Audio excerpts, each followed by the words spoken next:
Welcome to New Possibilities. I speak truth to power without fear. So today I'm going to do my analysis of this dispute between General Seti and Dr. Umar Johnson. And so that people can understand the situation, I'm going to provide some background information. So Saneter TV organized a debate, and apparently shortly before the event was scheduled, everything fell apart.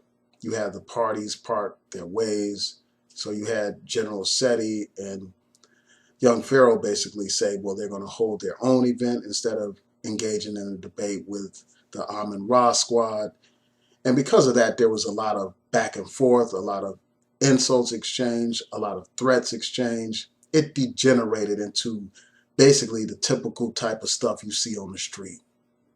The so-called conscious community was behaving like buffoons. They were behaving like typical, stereotypical street people, thugs and all that kind of stuff, insulting each other, engaging in all kinds of vulgarities, basically making a disgrace and a mockery of the title conscious community, of the title pro-black, and all that stuff. If these are the conscious people, what does that say about the rest of the community? If these are the people that are supposed to be so enlightened, what does it say about the rest of the community?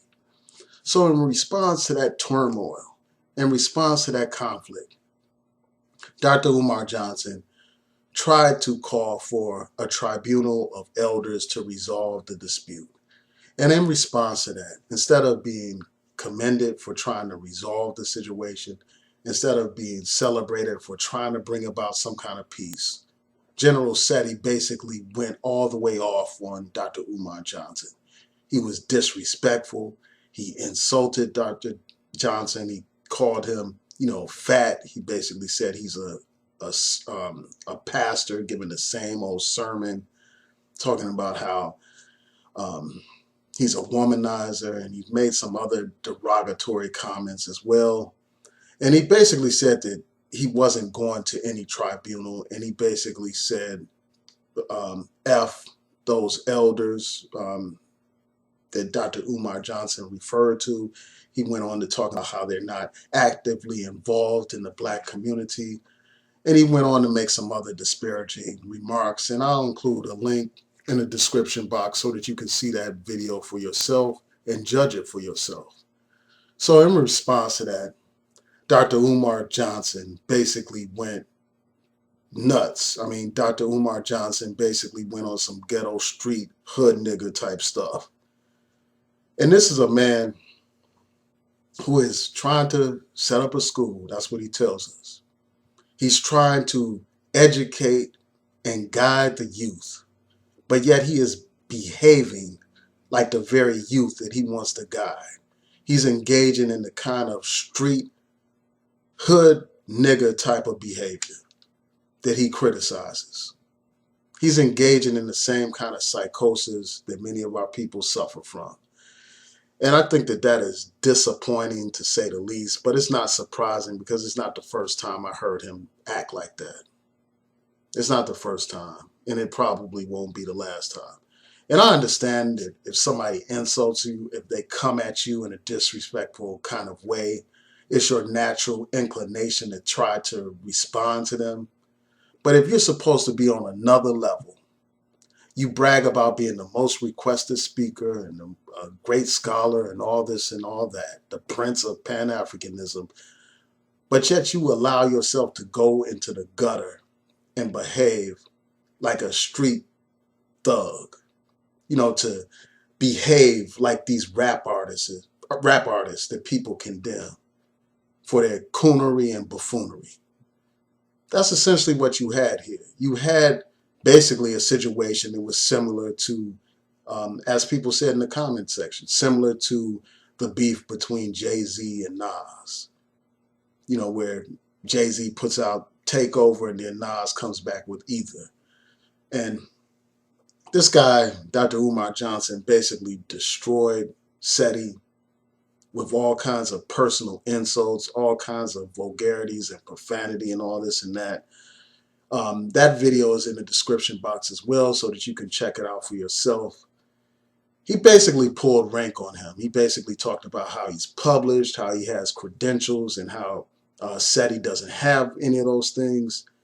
And for me, that kind of talk, and I understand like you going back and forth with somebody, but really you should be the bigger man. You shouldn't even have responded to this guy. But since you did, basically by throwing your credentials in this man's face, by throwing your publications in this man's face, you are basically engaging in the bourgeois, Eurocentric type of elitism that people like you criticize. Because you have certain degrees and all that kind of stuff, that doesn't make you any better than anybody else. I mean, some of our greatest leaders did not have the white man's credentials and degrees. People like Elijah Muhammad, a man who didn't even graduate from high school, but a man who built a movement that is still alive and functioning today. A man who built schools, a man who built businesses, a man who actually built people and made them into better people, into righteous people. That man didn't have credentials. He didn't have a PhD behind his name. He didn't have a doctor in front of his name, but he still did great things. The brother Malcolm X, a self-taught brother. You know, Elijah Muhammad taught him, but he also taught himself. That brother didn't graduate from Harvard or Yale. That brother didn't have doctorates and degrees and all this and all that. But the brother's contribution to the community is immeasurable. Many of us wouldn't even know about Black consciousness if it wasn't for people like Malcolm and Elijah Muhammad, if it wasn't for them. And I could go on and on about other people who were great that didn't have these degrees. Also, another thing that was real troubling during Dr. Umar Johnson's response is this whole colorism thing. He was implying that somehow this brother was on a lower level because he's not as dark-skinned as Dr. Umar Johnson.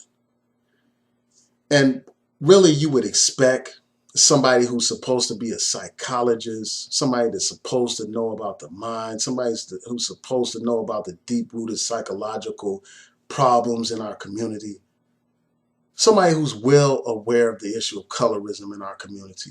You would expect better from them. You would expect them not to stoop to that kind of level, where they are insulting somebody based on the color of their skin, based on the fact that they are lighter than another person. I mean, although the Willie Lynch letter is fiction, it raises great points about how we divide and conquer ourselves along color lines, along who's darker or who's lighter and all that kind of stuff. When really, in the big scheme of things, that white man looks at us all as being black, whether we're dark-skinned or very light-skinned. That's how that white man treats us. So we have to quit dividing ourselves along these lines. I really think that that was childish. But then again, you know, this is not a surprise when it comes to Dr. Umar Johnson. It's not a surprise at all. And for somebody to insult somebody because they're lighter, some of the greatest minds and greatest leaders in our community have been people who are light complexion. So the complexion is irrelevant. You look at Malcolm X again. You look at Pharaoh. You look at people like W.E.B. Du Bois. People who have done great things in our community. People like Thurgood Marshall, who have contributed greatly to the advancement of Black people. For somebody to insult someone based on them being light-skinned, that's almost as bad as somebody attacking a Black person for being dark-skinned. It's almost as bad. And unfortunately, this happens in this so-called conscious community. This conscious community is not conscious at all. They have the knowledge, but they are not putting that knowledge to practice. Because when they get upset with one another, The first thing they do is call each other all kinds of niggers this, nigger that, bitch this and bitch that. You know, they say all kinds of insulting things to one another. It's really despicable, and you would think that somebody who has gained some kind of consciousness, a greater understanding, you would think that that understanding would be manifest in their life and how they deal with others. So those are just some things. Also, this issue of women and womanizing. You know, I thought that Umar Johnson's response to that whole issue was weak. And I understand when you're trading insults, you're not trying to defend yourself. Like, you don't try to respond to each one of the complaints that somebody has towards you. You just want to bludgeon them. You want to strike back at them and make them feel the pain and feel the heat. I get that. But this brother, General Seti, raised some very serious questions about Dr. Umar Johnson womanizing, you know, exploiting women who are in need of help. He raised some serious questions about that. And one thing that I noticed in Dr. Umar Johnson's response, he didn't provide any kind of substantive response to that issue. And for me, that raises a huge red flag. And as far as I know, he didn't directly deny these allegations either. Instead, what he did is deflected. What he did is said, well, you don't want to bring that up because I'm going to bring up your problems with women, your issues with women. That's deflection. And that should raise red flags for people. That makes me wonder, are these rumors about Dr. Umar Johnson true? About him exploiting the women in the black community?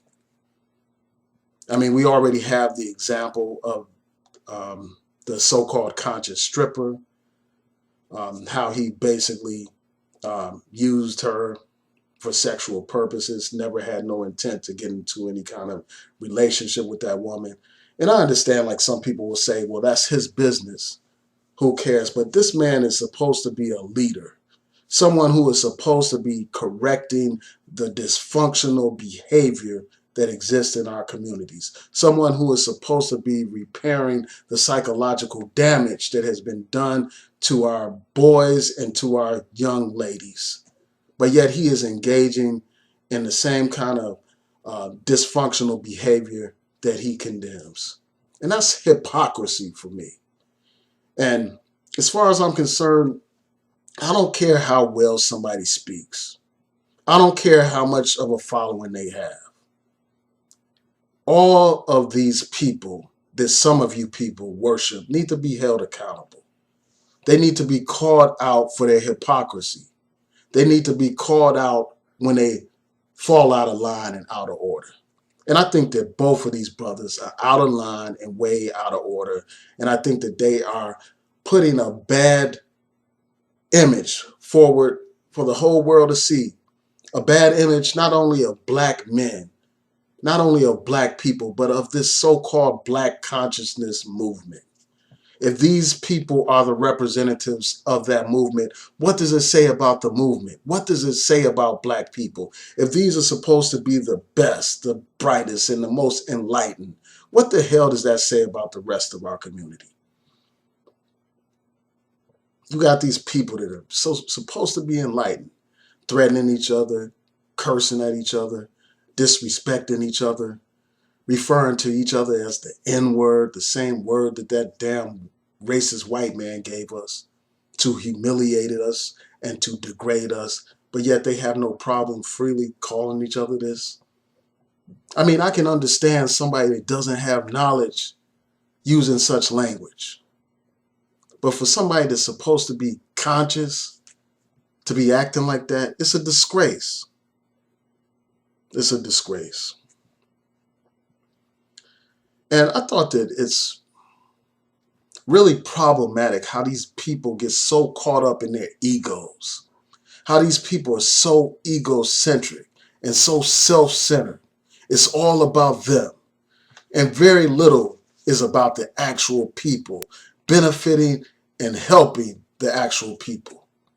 They all are bragging, each and every one of these people, bragging about how they're able to get so many people to turn out to their events, bragging about how they're the most requested speaker, using grandiose titles like General and the Prince of Pan-Africanism. This kind of arrogance is sickening to me. You got this brother, Dr. Umar Johnson, referring to himself in the third person constantly. Dr. Umar Johnson this, Dr. Umar Johnson that. Who does that kind of shit? I mean, you're supposed to be a servant of the people, not a prince or a king over the people. You're supposed to be in the trenches with the people, fighting with the people for our liberation as a people. Instead of bragging and boasting and worshiping yourself. Giving yourself titles. Titles based on how many events you're booked for. Instead of bragging about how much you're in demand and how many books you have written and how many lectures you have given. Why can't you brag about what you have done to improve the lives of your people, to bring about liberation for black people? These people are nothing but entertainers. They are not black leaders. The leaders of old could brag about things that they have actually accomplished, things that they have actually done to improve the plight of our people. They could do that, but these people, their claim to fame is how many lectures they've done, how in demand they are. That is no measure of leadership. That's a measure of being an entertainer. Much like how a rap artist tours around the country and around the world giving concerts. That's how these guys are. They behave like these rap artists and they measure their success to the same degree that these artists do. We don't need any more entertainers and lecturers. We need doers. We need servants of the people, soldiers for the people.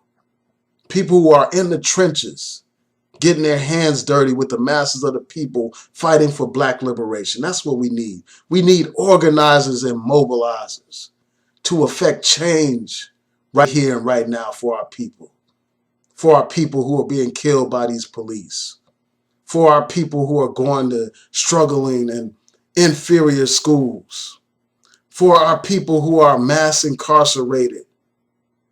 And when they get out of jail, they are deprived of their civil rights. They are reduced to modern day second-class citizens. What are people doing about those problems? What are they doing about sentencing disparities? What are they really doing for the people besides talking to the people and stroking their own egos? What are they doing? You got this man, Umar Johnson, talking about the issue of organization in the black community. How there's a lack of organization and how people aren't doing enough to organize. But you are a leader. What are you doing to organize the people? I heard you mention some organization, but what is that organization actually doing for the people? Marcus Garvey was an organizer. The man you claim to have ties to, the man that claims to be your inspiration, that man created an organization for the people. Real Pan-Africanists like Kwame Ture had an organization that was actually about fighting to liberate and unify Africa. A real Pan-Africanist organization called the All-African People's Revolutionary Party. That's what that brother did. Besides all of his other work with other organizations like SNCC and the Black Panther Party. What are these people doing besides lecturing and entertaining folks? We don't need any more entertainers. We need real leaders. And really, we need to move away from this model of charismatic black male leaders. We need to move away from that simple-minded model because these people have done nothing to advance our struggle besides talk and write. That's what they've done.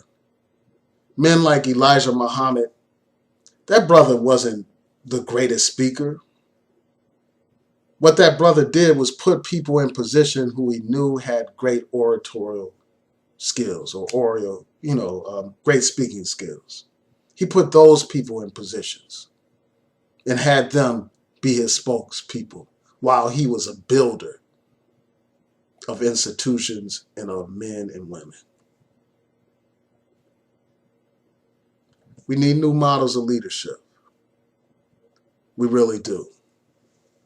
And when I look at how Dr. Umar Johnson responded to this whole issue, I just thought to myself, is this the kind of person that I would want educating my children? Is this the kind of person that I would pay thousands upon thousands of dollars to educate my children? And I have to say no. I would expect better from somebody who's supposed to be guiding the youth. I would expect much better from him and from Seti. But I hold Umar Johnson to a higher standard. This brother has a greater reach. He has more responsibility. And instead of stooping to the level of somebody like Seti, he needs to be rising above that brother and providing an example for how things should be done.